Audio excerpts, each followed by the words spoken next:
Assalamualaikum warahmatullahi wabarakatuh. Selamat datang kembali teman-teman di Kuliah Advanced Programming. Pada video kali ini kita akan membahas tentang Structural Design Pattern bagian 2. Nah, pembahasan kali ini merupakan lanjutan dari video-video sebelumnya, yaitu tentang Structural Design Pattern bagian 1 dan juga sebelumnya lagi, yaitu tentang Behavioral Design Pattern. Tentunya teman-teman masih ingat pada Behavioral Design Pattern kita sudah membahas beberapa pattern, di antaranya adalah Strategy Pattern, kemudian Observer Pattern, kemudian Chain of Responsibility Pattern, kemudian Command Pattern, kemudian State Pattern, dan juga Template Method Pattern. Nah, kemudian pada Structural Design Pattern bagian 1, video sebelum sesi ini, kita sudah membahas tentang Iterator Pattern, kemudian Composite Pattern, Decorator Pattern, dan Proxy Pattern. Saya harap teman-teman sudah menonton dan mengerti betul tentang pattern-pattern yang kita sudah pelajari sebelumnya sebelum menonton video ini, agar nanti lebih mudah untuk mengenali kapan kita harus menggunakan pattern yang akan kita bahas di sini, atau menggunakan pattern-pattern yang sudah kita pelajari pada sesi sebelumnya. Oke, di sini kita akan fokuskan pembahasan pada facade pattern. Oke, facade pattern itu bagaimana sih? Cara pekerjaannya bagaimana sih? Kemudian mengapa itu dibutuhkan? Nah, sebelum membahas itu kita bahas dulu sebuah contoh kasus pada real world ya. Katakanlah kita membuat aplikasi atau sistem atau software untuk nonton movie atau film di sebuah teater gitu ya. Nah, tentunya dalam sistem tersebut ada beberapa kelas ya yang mewakili device atau perangkat-perangkat di dalam teater tersebut.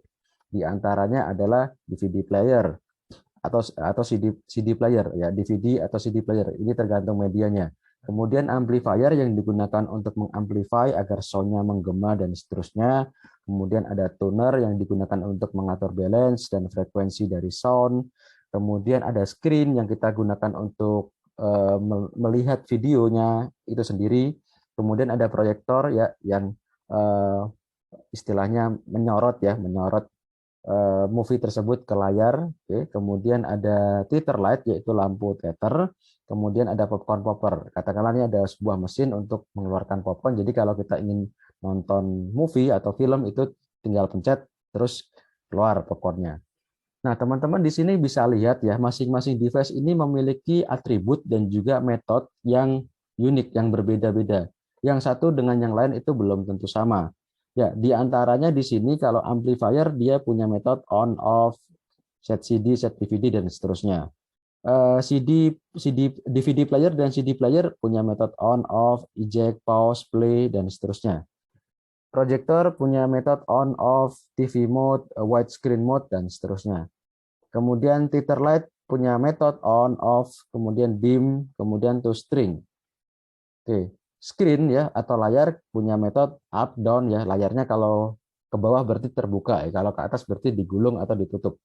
Kemudian popcorn paper punya metode on off, pop, string dan seterusnya. Intinya di sini kita berhadapan dengan banyak device yang masing-masing punya metode atau punya fungsionalitasnya sendiri, dan ini nanti bekerja bersama-sama untuk membentuk suatu sistem nonton film ya, nonton film atau movie di sebuah teater. Nah, permasalahannya apa? Oke, permasalahannya begini. Kalau kita katakanlah ingin nonton movie ya atau film, nah itu kita akan repot ya. Repotnya bagaimana? Kita harus mengeset satu-satu. Jadi amplifiernya di on, lalu kita set DVD atau set CD-nya. Lalu tunernya di on-kan juga. DVD playernya kalau kita pakai DVD di on-kan. Proyektornya itu di on-kan. Kemudian di widescreen mode misalnya. Kemudian titer light-nya di off. Jadi waktu kita mau nonton lampunya mati. Kemudian screen-nya di down ya berarti terbuka ke bawah. Popcorn poppernya kita on-kan. Terus kalau kita pengen ngambil kita pop. Nah, intinya untuk melaksanakan suatu fungsi nonton film atau movie gitu ya, kita perlu mengatur banyak device secara manual satu satu satu satu. Jadi kita ribet ya, ribet. Jadi nggak bisa dengan mudah atau dengan nyaman kita langsung panggil satu perintah. Tapi kita perlu memanggil banyak perintah dari masing-masing device ini sendiri-sendiri gitu. Nah, ini tentunya tidak nyaman dan juga kalau dibaca dalam code-nya nanti itu akan gimana ya? Istilahnya kompleks dan muluk-muluk gitu. Padahal kita punya semboyan atau punya filosofi bahwa simplicity is beauty ya. Simple itu keren atau bagus gitu. Nah, oleh sebab itu disinilah peran Facade Pattern. Nah, Facade Pattern itu dia memberikan unified interface, yaitu menggabungkan ya interface gabungan yang menggabungkan subsistem di dalam sistem ini tadi agar bisa digunakan dengan mudah dan nyaman. Nah, jadi unified interface untuk menggunakan semua subsistem di dalam sistem yang kita punya tadi. Jadi kita bisa punya satu interface tambahan, katakanlah kelas tambahan di sini ya, kelas movie theater yang nanti ketika kita on kan, kita kelas ini akan memanggil masing-masing komponen ini untuk keperluan nonton film. Nah, itu ide dari Facade Pattern. Oke ya, jadi itu definisi dari Facade Pattern. Ya, jadi dia memberikan high level interface agar kita bisa menggunakan subsistem tersebut dengan lebih mudah dan nyaman. Oke, meskipun demikian, kita tetap bisa menggunakan masing-masing komponen atau subsistem tadi secara terpisah. Jadi tidak harus melalui Facade, tidak melalui unified interface tadi. Jadi kita bisa menggunakannya sendiri-sendiri tanpa harus melewati Facade kelas tadi. Ya, unified interface tadi. Oke, nah itu adalah Facade Pattern. Oke, jadi strukturnya kalau kita bisa buat ya seperti ini klien. Jadi tadinya ya klien ini tadi ketika ingin mengakses device ya dia harus mengakses subsystem atau device ini satu persatu, mengakses amplifier, tuner, DVD player dan seterusnya. Tapi dengan Facade ya dengan Facade Pattern nanti klien yaitu dia tinggal minta request ke Facade aja. Misalnya kita buatkan kelas Facade, nama kelasnya movie theater.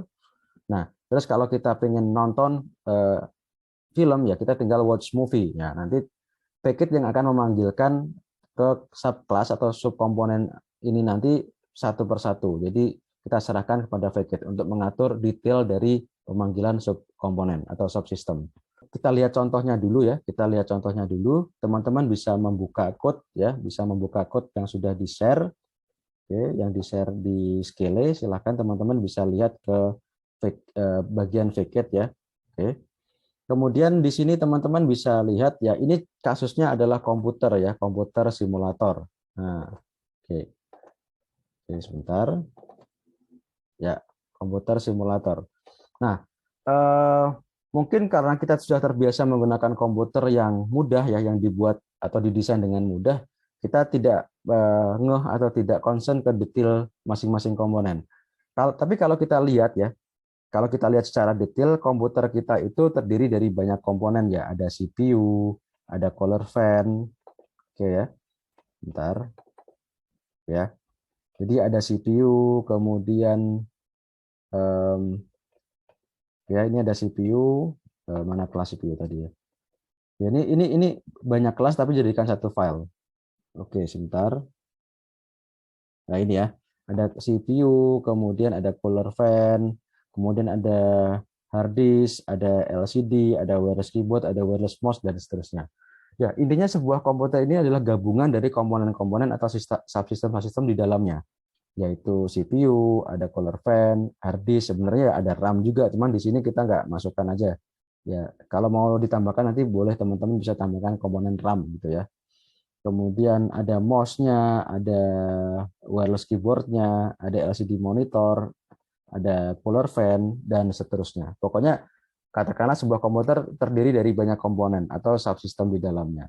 Nah, kalau kita bayangkan kalau kita punya komputer, kita harus menyalakan komponen itu satu persatu. Kita harus on-kan CPU, on-kan disk, on-kan fan-nya, kemudian on-kan LCD-nya, on-kan wireless keyboard-nya, on-kan wireless mouse-nya. Nah, itu kan ribet, tidak nyaman ya. Jadi kita untuk mengerjakan atau melakukan sesuatu itu harus banyak yang dikerjakan, harus banyak yang dipanggil. Nah, disinilah peran dari Facade Pattern. Nah, daripada seperti itu, kita buatkan Facade class. Di sini contoh Facade class-nya adalah komputer ya, diberikan nama komputer. Oke. Nah, ini dia implement electronic device. Electronic device itu ya interface yang kita buat sebagai abstraction ya, abstraction dari semua device yang ada di sini. Nah, jadi komputer pun dia akan implement electronic device. Begitu juga dengan yang lain ya, seperti apa namanya CPU juga implement electronic device dan seterusnya. Oke. Nah, di sini komputer ya sebagai Facade ya yang menaungi seluruh komponen ya dia akan memiliki atribut dari komponen-komponennya. Ya, ini ada namanya. Oke, ini nama. Kemudian ini CPU-nya ya, CPU-nya dari objek kelas CPU. Hard disk ya, kemudian color fan, LCD monitor, wireless mouse, wireless keyboard. Nah, kemudian nah, ketika kita ingin menyalakan komputer ya, nah kita kan pengennya nyaman ya, kita pengen nyaman, tinggal tekan tombol power on itu, semua device di dalam komputer atau semua komponen di dalam komputer itu nyala semua. Ya sudah, berarti kita tinggal, ya ini konstruktor ya teman-teman, ini konstruktor dari kelas komputer, oke. Kemudian nah tadi ketika kita ingin menyalakan komputer, ya kita panggil switch on gitu ya. Kalau di dalam fisiknya kita tekan tombol power ya. Ya biasanya di kiri atau kanan atas kalau di laptop ya. Kalau di komputer biasanya di depan ya atau di atas. Nah, dengan menekan satu tombol switch on itu nanti kita ingin memanggil seluruh komponen, kita ingin menyalakan seluruh komponen di dalamnya. Ya sudah, kita on kan ya, kita switch on kan seluruh komponen di dalam komputer tadi. Oke, internal CPU, hard disk, color fan, LCD monitor, wireless mouse, wireless keyboard kita on kan semua. Begitu juga kalau kita off kan. Jadi kita ingin off kan komputer, kita tinggal panggil satu perintah, nanti komputer akan mematikan seluruh subkomponen atau sub device di dalamnya. Nah, kita panggil switch off di dalam kelas komputer tadi, ya nanti kelas komputer yang akan memanggil switch off di masing-masing komponennya. Oke, nah itu adalah contoh dari facade pattern, implementasi dari facade pattern di dalam desain sebuah software atau aplikasi. Nah, ini contoh main programnya, teman-teman bisa lihat dari sini. Oke, ya. Ini contohnya ya. Di sini ada CPU, oke. Ada CPU, kemudian ada disk, color fan, internal, wireless mouse, wireless keyboard. Kemudian di sini ada facade kelasnya tadi yaitu komputer ya. Nama objeknya my computer, kemudian kita inisialisasi objek tersebut dengan CPU, disk, color fan, dan seluruh komponen-komponennya tadi. Oke. Terus ketika kita ingin menyalakan satu komputer, ya kita tinggal panggil komputer.switchOn. Nanti seluruh device yang di encapsulate atau dimiliki oleh komputer tersebut langsung dinyalakan. Nah, tadi sebelumnya kita sudah lihat ya, bahwa ketika komputer di switch on, dia akan menyalakan semua komponennya. Jadi kita bisa run programnya.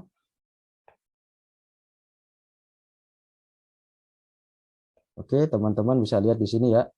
Oke, ini komputer going on. Nah, ya, ini ketika kita hanya panggil satu baris program ini saja, satu perintah ini saja, semua device, semua komponen akan dinyalakan. Nah, CPU-nya dinyalakan.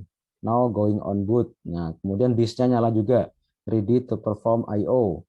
Oke, color fan, spinning hard, berarti nyala kenceng gitu ya.